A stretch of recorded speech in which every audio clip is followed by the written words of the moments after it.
Kemudian pertanyaan yang menarik tadi ya, pilihan kedua. Sebenarnya Bapak dan Ibu, bukan kita tidak mau pilihan kedua sebetulnya. Tapi mekanisme itu yang menyulitkan kita. Saya ingin cerita ya mekanisme sebetulnya untuk SNBP itu.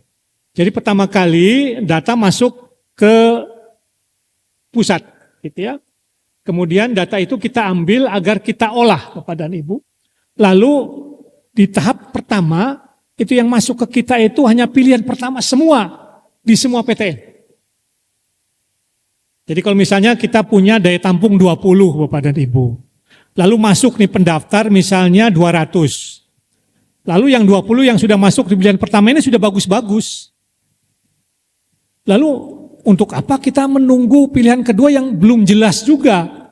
Apakah prestasinya di atas yang pilihan satu atau di bawah pilihan satu? Kan kita tidak tahu begitu. Itu masalahnya Pak. Kalau bagus, ya sudah kita ambil kira-kira begitu.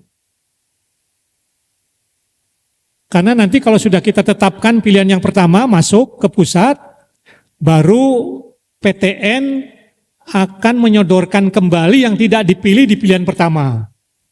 Baru masuk ke kita. Lah gimana ya kalau lebih tinggi ketimbang pilihan pertama prestasinya? Kalau lebih rendah, kita jadi rugi begitu. Mekanisme ini yang masih menyulitkan PTN sebetulnya untuk bisa menerima di pilihan kedua. Tentu saja UPI tidak alergi. Untuk prodi-prodi yang belum terpenuhi di pilihan pertama, tentu saja kita mengambil di pilihan kedua. Tetapi kalau di pilihan pertamanya sudah terpenuhi, tidak boleh Bapak dan Ibu kita menambah kuota, tidak boleh. Kita seperti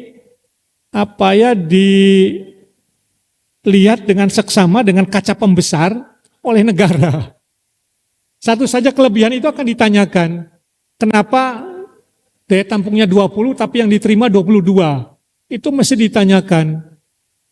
Dan kita harus menjawabnya dengan jelas, dengan semua data yang ada. Ya sebetulnya sih kasus-kasus ketidakjujuran pada saat penerimaan masa baru memang terjadi Bapak dan Ibu. Tapi kan tidak semua kan. Kasus Unila misalnya iyalah betul gitu ya. Di PTN yang lain juga mungkin terjadi. Tapi dengan kasus yang itu Bapak dan Ibu, kita seperti diamati gitu dengan kaca pembesar itu yang menyulitkan Pak. Jadi bukan kita tidak mau Pak pilihan kedua itu.